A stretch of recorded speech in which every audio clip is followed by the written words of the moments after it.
With a small creak, the door opens. Looks like my suspicions were correct. Hanako is indeed here.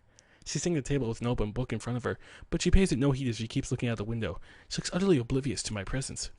With her head thoughtfully resting on her hand, she looks calm and collected. It's a shame that she can't look like this more often. Smiling a little, I walk up to the table and softly speak to her. Good evening, Hanako. How are you? Hanako's head turns a little to see me, but she's still only half there. Put a hand on the table and lower my head to better look at her face, mildly curious about what mood she's in. I can't get a read on her. What's up? She gasps a little, finally acknowledging my presence in the room for the first time. Hanako's blushing really heavily. Her mouth is just open a little, as if paused mid-sentence. Most striking, though, is what she's doing. She's looking directly at me. Her eyes are pinned on my own. For such a close distance, I can almost see my reflection in them. Well, I can't. That's like a white light type thing. They don't turn away, nor move at all. They're absolutely still, just looking into mine. I wonder what the hell she is thinking. They're dark and give her an almost analytical air. Even when reading on subjects she has no interest in, she would appear to wrap her work to a casual observer. She absorbs information very well, and even now I could feel that. So she's like a fucking, like, I don't even know, the War of the Worlds type thing, where those things just sucked up people and absorbed them. She's fucking sucking up my brain. Oh, God. She says, oh, I can feel it. I feel like I'm seeing something behind those eyes I never saw before. I don't know what it is, though. Hanako? Her lips move just a little. Oh, God, silently mouthing something. Oh, God. She looks like she's on the verge of saying something, but won't say it.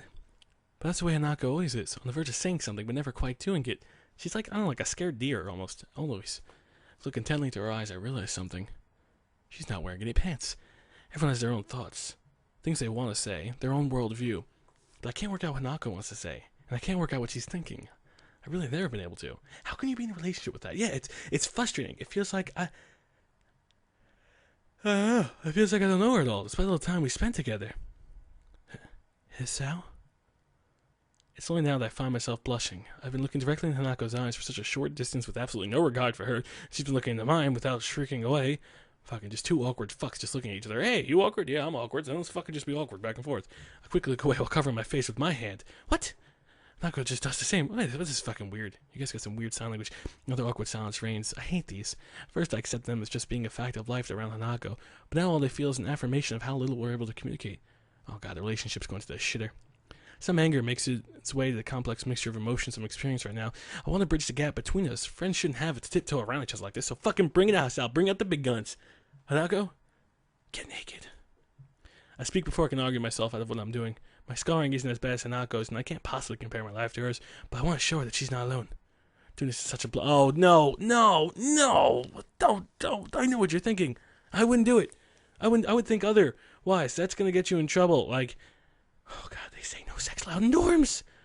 Might be the only way to get my point across. Hanako, I want to show you something. It's long, it's thick, and probably 4 or 5 inches.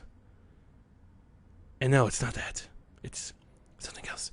I take a deep breath to prepare myself. This could backfire badly, but I feel as if we've come close enough for this to be okay. I'm not going to strip naked or anything weird. I'm just going to take off my shirt. That's stripping naked, almost, kind of. Hanako's eyes grow to see the size of saucers. Her face is an amusing mixture of curiosity and nervousness as she stands. Oh my god! It helps take the edge off my own nervousness at doing it in front of another person. Slowly, with my entire body feeling tense, I unknot my tie and begin to lose the first of the buttons.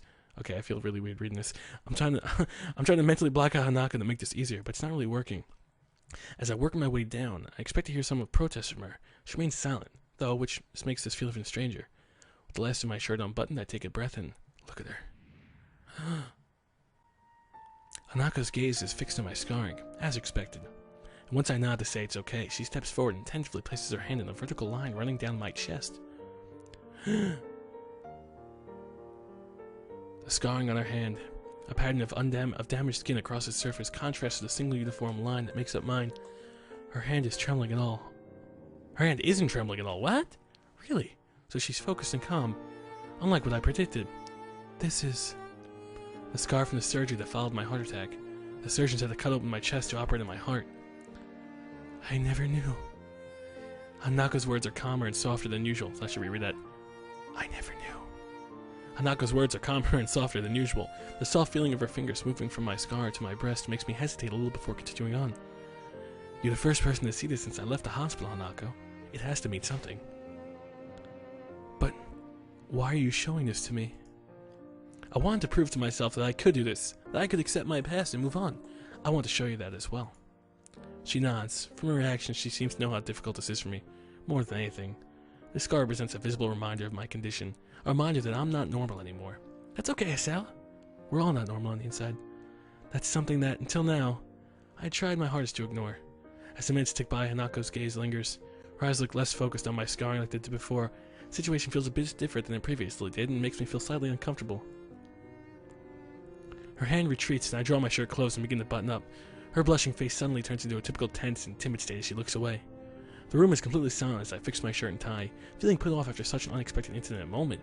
So, I guess you're not the only one that's scarred, which is kind of hurtful, Sal. You have it like one little mark, like a scratch, if you will. She's got it everywhere, and you want to say that she shouldn't feel weird? Yeah, nice try, buddy.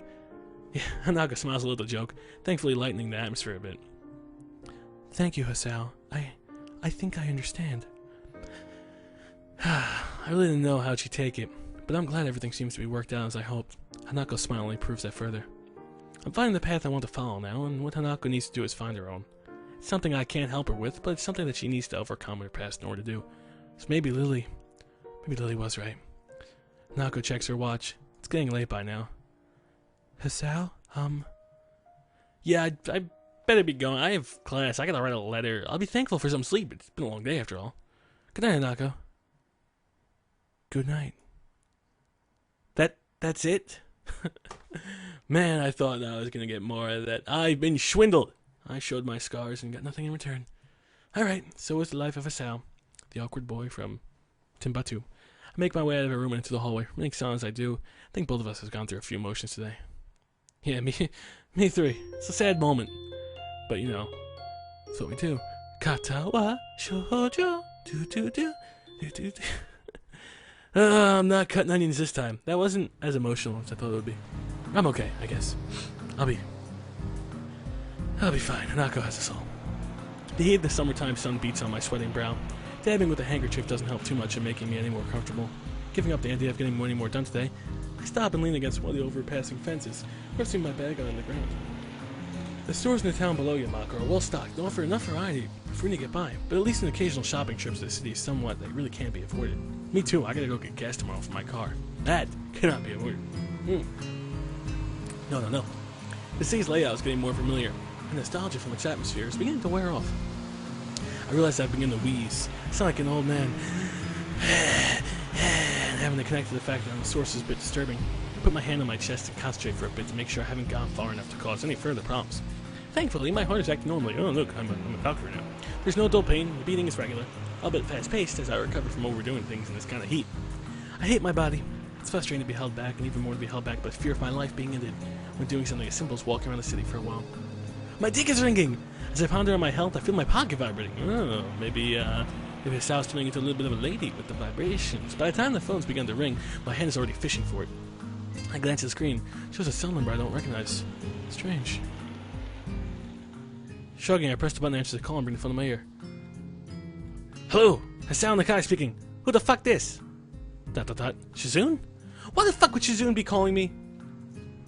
Sound of a couple short breaths can be heard, but no actual speech is forthcoming. Hello? Oh, hey! It's Hanako. That's weird. Hasao? It's Hanako. Her voice is really easy to replace, even if I've never heard over a phone before. Hanako? Yeah. What's up, brah? What are you doing?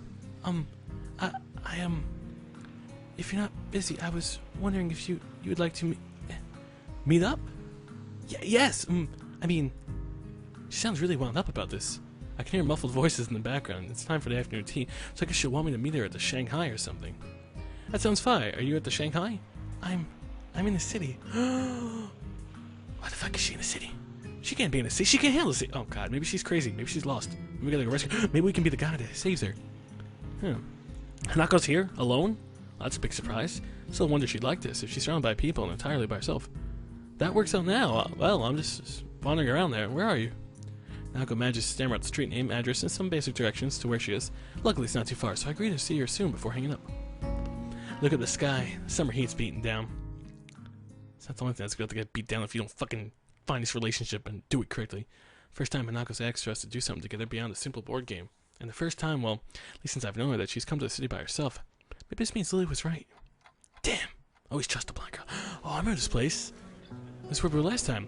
By the time I managed to stagger up to the cafe where Hanako is, I started to wheeze again. I'm sweating so much that I feel like a melting popsicle, and can barely hold the bag in my hand. I need to sit down badly.